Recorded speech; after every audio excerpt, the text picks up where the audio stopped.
দুপুর বন্ধুরা, তোমরা সবাই ভালো আছো? আশা করি ভালো আছো। আর আমি তো ভালোই আছি।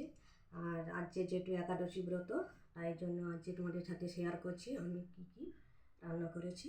এই দেখো বন্ধুরা, এটা হচ্ছে কাঁচা বাদাম দিয়ে আর আলু দিয়ে একটা ঘুগনি বানিয়েছি। আর সাবুদানা, মিক্স সবজি, ফুলকপি, আলু, পেঁপে, বৈটাল দিয়ে একটা খিচুড়ি বানিয়েছি। আর এটা শসা, এটা আপেল আর কলা। এইগুলো আজকে আমরা দুপুরে খাবো। আর যেহেতু একাদশী ব্রত করেছি আমি আর আমার বর, তাই জন্য তোমাদের সাথে শেয়ার করলাম।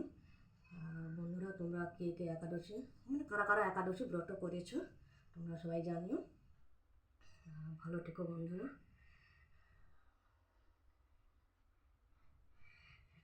Tata, by.